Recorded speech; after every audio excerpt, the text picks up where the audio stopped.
ಹಾ ನಾನೇ ರೀ. ಏನ್ರಿ ನೀವು ಊರ್ ಮುಂದಿನ ಹೊಲಕ್ಕೆ ಹೋಗ್ತೀನಿ ಬುತ್ತಿ ತೆಗೆದುಕೊಂಡು ಬಾ ಅಂತ ಹೇಳಿ ಬೇರೆ ಹೊಲಕ್ಕೆ ಹೋಗಿದ್ರಲ್ಲ, ಯಾಕೆ ನನ್ನನ್ನು ಈ ರೀತಿ ತಿರುಗಾಡಿಸಿದ್ರಿ ಅಂತ? ಅದೊಂದು ದೊಡ್ಡ ಘಟನೆ ನಿರ್ಮಲ. ಊರು ಮುಂದಿನ ಹೊಲದಲ್ಲಿ ಅತಿ ಮಳಿ ಹೆಚ್ಚಾಗಿರುವುದರಿಂದ ಕೊಚ್ಚಿಕೊಂಡ ಒಡ್ಡನ್ನು ಹಾಕಬೇಕಂತ ಹೊಲಕ್ಕೆ ಹೋಗಿದ್ದೆ. ಆದರೆ ಗೌಡರ ಹೊಲದ ಕಡೆ ಜಾಲಿ ಮರವನ್ನು ಬಿತ್ತಲಕ್ಕೆ ತೊಂದರೆ ಆಗುತ್ತಂತ ಹೇಳಿ ಕಡಿದು ಹಾಕಿ ಬಂದೆ. ಒಳ್ಳೆ ಕೆಲಸವೇ ಮಾಡಿದ್ದೀರಾ ನೀವು. ಬನ್ರಿ, ಇಷ್ಟೊತ್ತಾದ್ರೂ ಕೂಡ ಹಸಿವಾದ ಬರವೇ ಇರುವುದಿಲ್ಲ ನಿಮ್ಗೆ. ಬನ್ನಿ, ಊಟ ಮಾಡುವರಂತೆ.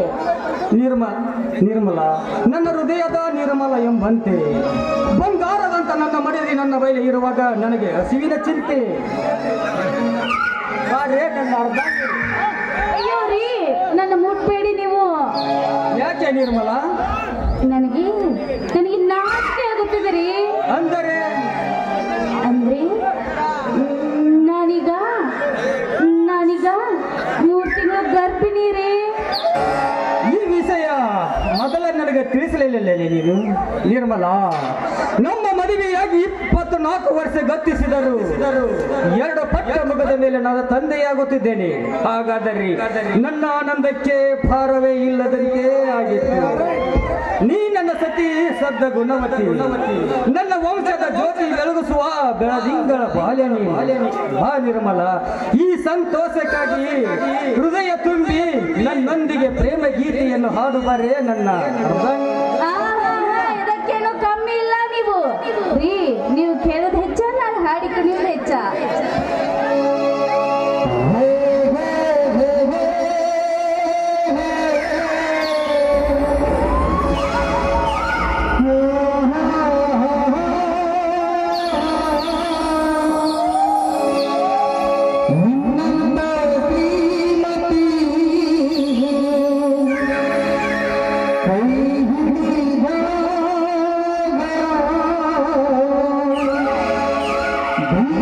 Oh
ನಿರ್ಮಲಾ, ಊಟ ಮಾಡೋಣ ಬಾ.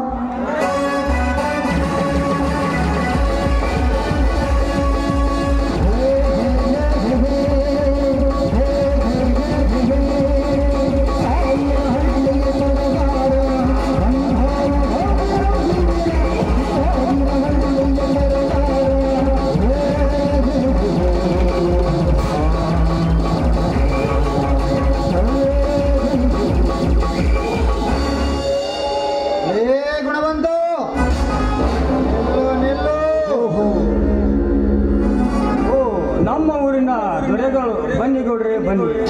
ನಿಮ್ಮ ದೊಡ್ಡ ಸನ್ನಿಹಿತವಾಗಿದ್ರಲ್ಲ, ಏನು ಸಮಾಚಾರ ವಿಚಾರಗಳನ್ನು ನಿನ್ನ ಜೊತೆ ಕುಳಿತು ನೆಂಟಾಸ್ತಿಗೆ ಬೆಳೆಸು ಬಂದಿಲ್ಲಲೇ. ಹಾಗಾದರೆ ಬಂದ ಕಾರಣ ನನ್ನ ಹೊಲದ ಒಳಗಿನ ಜಾಲಿ ಮರವನ್ನು ಕಡಿದಿ ಅಂತ ಯಾರನ್ನ ಕೇಳಿ ಕಡಿದಿದೆ? ನನ್ನ ಹೊಲದಲ್ಲಿ ಜಾಲಿ ಮರವನ್ನು ನಾನು ಕಡಿದರೆ ಯಾರನ್ನು ಯಾಕೆ ಅಪ್ಪನೇ ಕೇಳಬೇಕು ಗೌಡ್ರಿ? ನಿನ್ನ ಹೊಲದ ಒಳಗಿನ ಗಿಡ ಅಂತ ಹೇಳಲಿಕ್ಕೆ ನಿನ್ನಲ್ಲಿ ಆಧಾರ ಏನಿದೆ? ಅದು ನಿಂದು ಅಂತ ನೀವು ಹೇಳ್ತೀಯಲ್ಲ, ನಿಂದು ಅನ್ನುವುದಕ್ಕೆ ನಿನ್ನಲ್ಲಿ ಏನಿದೆ ಆಧಾರವನ್ನು? ಕರ್ನಾಟಕದ ಕಣ್ಮಣಿಯಾಗಿ ಈ ನಾಡಿನ ದೊರೆ ಎಂದು ಹೆಸರು ಪಡೆದಿರುವ ನನಗೆ ಎದುರಾಗಿ ಉತ್ತರ ಕೊಡುತ್ತೀಯ ಮಗನೇ? ನಾನು ಮನಸ್ಸು ಮಾಡಿದರೆ ನಿನ್ನ ಜೀವ ಸಹಿತ ಉಳಿಸುವುದಿಲ್ಲ. ಜೀವ ವಜ್ರಗೌಡ, ಸತ್ತಕ್ಕಾಗಿ ಸಾಯುವನಿಗೆ ಸಾವಿನಲ್ಲಿ ಭಯವೇ ಇಲ್ಲ. ಯಾವ ತಪ್ಪು ಮಾಡದಿರುವ ನಾನು ಈ ಕರ್ನಾಟಕದ ಕನ್ನಡದ ಕಣ್ಮಣಿಯಾದರೇನು, ಈ ಊರು ಆಳುವ ದೊರೆಯನಾದರೇನು, ನನಗೆ ಏನಾಗಬೇಕಾಗಿದೆ? ದೀಪ ಆರುವ ಮುಂಚೆ ಪ್ರಕಾಶ ಬೀರಿ ಹಾರಿದಂತೆ ಸಾಯಲು ಸಿದ್ಧನಾದ ನೀನು ಸಿಕ್ಕಂತೆ ಚೀರಾಡಬೇಡ. ನನ್ನ ಮುಂದೆ ಇಡೀ ಸರ್ಕಾರವೇ ಸಲ ಮಡಿದ ಬಗ್ಗೆ ನಡೆಯುವಾಗ ನರಕುರಿಯಾದ ನೀನು ನನಗೆ ಎದುರಾಟಿಯ ಮಗನೇ. ಬೆಂಕಿ ಅಪ್ಪಣೆಯಾಗಲಿ ಗೌಡ್ರೆ. ಸಾಯಲು ಸಿದ್ಧನಾಗಿರುವ ಈ ಕುರಿಗೆ ತೋರಿಸೋ ಗೌಡ್ರೆ. ಇಂಥ ನರ ಕುರಿಗೆ ಈ ಕತ್ತಿ ಏಕಬೇಕು ಒಂದೇ ಏಟಿಗೆ ಸಾಯುವುದನ್ನು ಬರೀ ಈ ಮುಷ್ಟಿಯಲ್ಲೇ ಈಚೆಗೆ ಸಾಯಿಸಿ ಬಿಡುತ್ತೇನೆ. ನಿಮಗೆ ಕೈ ಮುಗಿದು ಬೇಡಿಕೊಳ್ಳುತ್ತೇನೆ. ನನ್ನ ಗಂಡ ಇದೊಂದು ಸಲ ತಪ್ಪು ಮಾಡಿರುವುದು ನಿಜ, ಆದ್ರೆ ದಯವಿಟ್ಟು ಅವರ ಪ್ರಾಣ ಮಾತ್ರ ತೆಗೆಬೇಡಿ. ನನಗೆ ಪತಿಯ ಭಿಕ್ಷೆ ಕೊಡಿ. ನಿಮ್ಗೆ ಕೈ ಮುಗಿದು ಬೇಡಿಕೊಳ್ಳುತ್ತೇನೆ ನಾನು.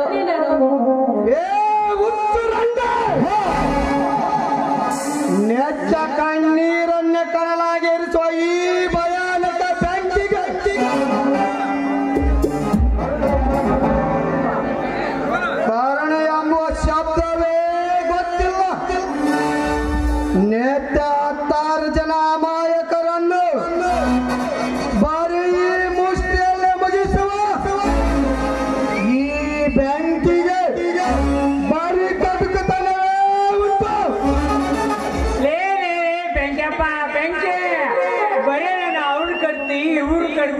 ಮಗನ ಹಿಂಗ ನೀವು ಉಚ್ಚಿ ಅಂದ್ರ ಒಂದಿನ ಉಂಟೆಲೆ ಮಗನ ಉಚ್ಚಿ ಎತ್ತರೆ ಮಗನ ಎತ್ತರ.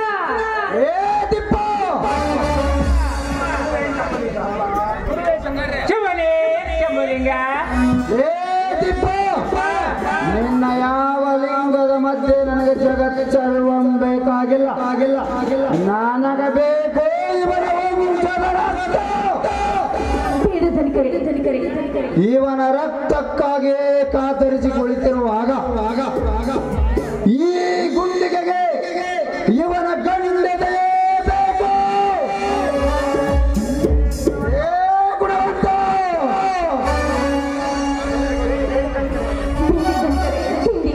ನಿಮ್ಗೆ ತಮ್ಮಯ್ಯ ಅಂತೀನಿ ದಯವಿಟ್ಟು ನನ್ನ ಮಧ್ಯೆ ಪ್ರಾಣ ಮಾತ್ರ ತೆಗೆಬೇಡಿ.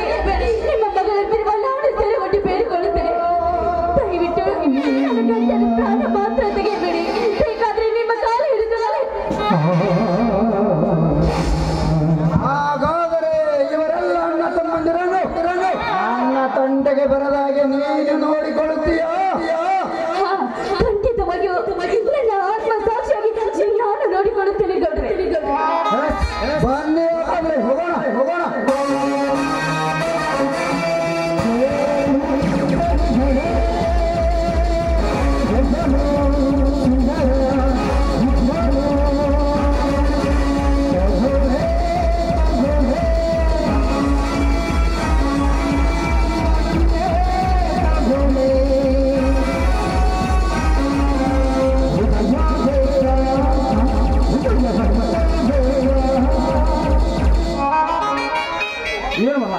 ಏನಿದೆ ನನಗೆ ಮಾತು? ಹೌದ್ರಿ, ಈ ಹೊಡೆದಾಟ ಬಡದಾಟದಿಂದ ನಿಮ್ಗೆ ಏನಾಗಿದೆ ಲಾಭ? ಈ ಹೊಡೆದಾಟ ಬಡದಾಟದಿಂದ ನನಗೆ ಯಾಕೋ ತುಂಬಾ ಭಯವಾಗುತ್ತಿದೆ. ಈಗ ತಾನೇ ಶ್ರೀಧರ ಕಾಗದ ಪತ್ರ ಬರೆದಿದ್ದಾನೆ, ಇಂಟರ್ವ್ಯೂ ಇದೆ ಅಂತ. ಆದಷ್ಟು ಬೇಗ ಹಣದ ವ್ಯವಸ್ಥೆ ಮಾಡ್ಬೇಕು. ನಡೆಯಿರಿ, ಹೋಗೋಣ ನಾವು. ಹೇಗಾದರೂ ಮಾಡಿ ನಾವು ಹಣ ಕಳಿಸಲೇಬೇಕು ನಿರ್ಮಲ. ಆದರೆ 4 ದಿನಗಳ ಹಿಂದೆ ಪ್ರಯತ್ನ ಮಾಡುತ್ತಿದ್ದೇನೆ, ಆದರೆ ಸಾಧ್ಯವಾಗುತ್ತಿಲ್ಲ.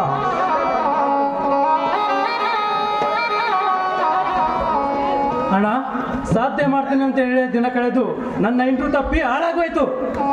ತಮ್ಮ, ಈಗ ಬಂದಿ ಏನಪ್ಪ, ನನ್ನನ್ನು ಕ್ಷಮಿಸು. ಈ ಪಾಪಿ ನಿನಗೆ ಹಣ ಸಹಾಯ ಮಾಡಬೇಕಾದರೆ ನನ್ನಿಂದ ಸಾಧ್ಯವಾಗುತ್ತಿಲ್ಲ.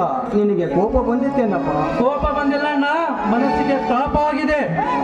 ಕ್ಷಮಿಸಪ್ಪ. ನಿನಗೆ ನಾನು ಹೇಗಾದರೂ ಮಾಡಿ ನಿನಗೆ ಹಣವನ್ನು ಕೊಡುತ್ತೇನೆ. ನನಗೆ ಹಣ ಕಳಿಸ್ತೀನಿ ಅಂತ ಹೇಳ್ತಲೇ ಮಾತಲ್ಲಿ ಮನೆ ಕಟ್ಟಿ ನನಗೆ ಯಾವುದೇ ನೌಕರಿ ಸಿಗದಾಗಿ ಮಾಡಿ ಎಲ್ಲಿ ನನ್ನನ್ನು ಬೀದಿ ಪಾಲ ಮಾಡ್ತೇವೆ ಅಂತ ನನ್ನ ಮನಸ್ಸಿಗೆ ತಾಪವಾಗಿದೆ ಅಣ್ಣ. ತಮ್ಮ ಶ್ರೀಧರ, ದಯವಿಟ್ಟು ಗಾಯದ ಮೇಲೆ ಬರೀ ಎಳೆದಂತೆ ಮಾತನಾಡಬೇಡಪ್ಪ, ಮಾತನಾಡಬೇಡ. ದುಡಿಮೆಯ ಮಾಡಿದ ಸಂಬಳವನ್ನು ತರುತ್ತೀನಿ ಅಂತ ಹೋದ ಸತ್ಯವಂತ ಇನ್ನು ಮನೆಗೆ ಬಂದಿಲ್ಲ. ನಿನಗೆ ಹೇಗಾದರೂ ಮಾಡಿ ಹಣ ಕಳಿಸಬೇಕಂತ ಹೇಳಿ 4 ದಿನಗಳ ಹಿಂದ ಕೇಳಬಾರ್ದ ಹತ್ತಿರ ಕೇಳಿದೆ, ಆದರೆ ದೊರೆಯಲಿಲ್ಲ. ಮನೆಯಲ್ಲಿ ಇರುವ ತಿನ್ನುವನ್ನು ಜೋಳವನ್ನು ಮಾರಿ ಕೊಡಬೇಕಂದರೆ ಮಾರ್ಕೆಟಿನಲ್ಲಿ ರೇಟವಿಲ್ಲಂತೆ ಆಗಿತ್ತಪ್ಪ. ಹೀಗಾಗಿ ವಿಳಂಬವಿಲ್ಲದಂತೆ ಆಗಿತ್ತು. ನನ್ನನ್ನು ಕ್ಷಮಿಸಪ್ಪ.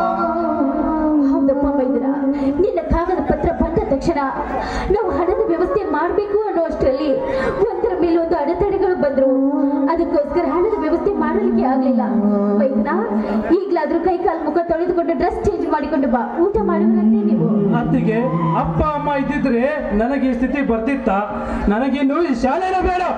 ಶ್ರೀಧರ, ಏನು ಮಾತನಾಡುತ್ತಿದ್ದೀಯಪ್ಪ? ನೀನು ಶ್ರೀ ಮಾರುತೇಶ್ವರನ ಸಾಕ್ಷಿಯಾಗಿ ಹೇಳ್ತೀನಪ್ಪ, ನಿನ್ನನ್ನು ಓದಿಸಬೇಕು ಅನ್ನುವ ಛಲ ನನ್ನಲ್ಲಿ ಬಾಳಿದೆಯಪ್ಪ, ಬಾಳಿದೆ. ನೀನೊಬ್ಬ ದೊಡ್ಡ ಸಾಹಿಬನಾಗಬೇಕು, ನೀನೊಬ್ಬ ದೊಡ್ಡ ಡಾಕ್ಟರ್ನಾಗಬೇಕು ಅನ್ನುವುದೇ ನನ್ನ ಹಿರಿಯ ಆಸೆಯಪ್ಪ, ಹಿರಿಯ ಆಸೆ. ಈ ನನ್ನ ಮಾತನ್ನು ಸುಳ್ಳು ಮಾಡಿ ನೀ ನಂಬಬೇಡಪ್ಪ, ನಂಬಬೇಡ. ತೆಗೆದುಕೊಳ್ಳಪ್ಪ 2 ತೊಲೆ ಬಂಗಾರದ ಉಂಗುರವನ್ನು ಐತಿ. ಇದನ್ನು ಹೋಗಿ ನಿನ್ನ ಕೆಲಸವನ್ನು ಮಾಡಿಕೊ, ನಿನ್ನ ಕಾಲಿಗೆ ಬಿದ್ದು ಬೇಡಿ. ಅಣ್ಣ, ನಿನ್ನ ತಮ್ಮ ತಿಳಿಯದೆ ಏನಾದರೂ ಮಾತನಾಡಿದರೆ ನೀ ಈ ರೀತಿ ಕಾಲಿಗೆ ಬೀಳುವುದೇ? ಈ ರೀತಿ ಮನಸ್ಸಿಗೆ ತಾಪ ಮಾಡಿಕೊಂಡರೆ ನನಗೆ ನೌಕರಿ ಅವಶ್ಯಕತೆ ಇಲ್ಲ ಅಣ್ಣ, ನನಗೆ ನೌಕರಿ ಅವಶ್ಯಕತೆ ಇಲ್ಲ.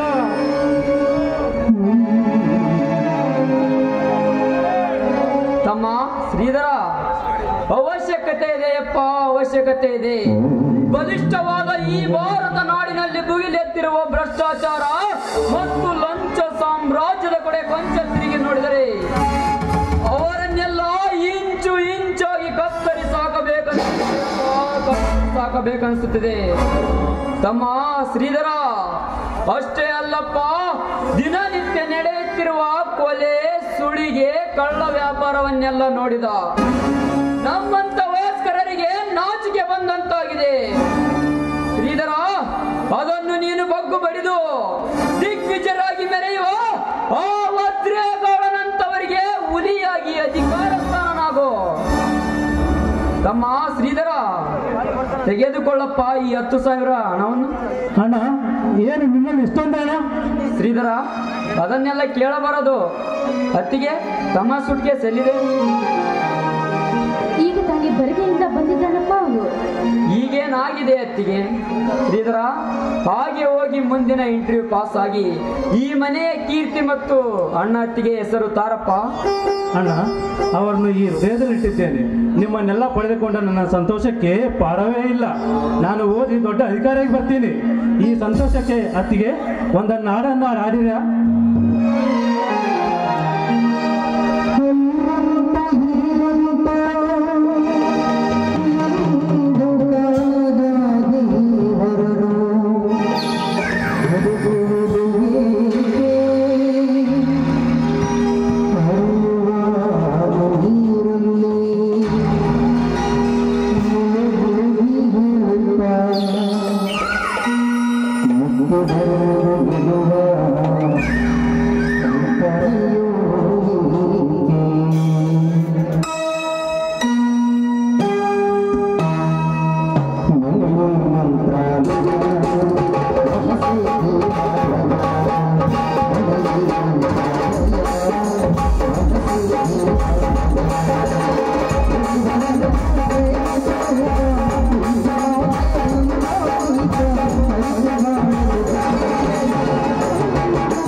ತಮ್ಮರ ಊಟ ಮಾಡಿ ಹೋದ್ರಾಯ್ತು.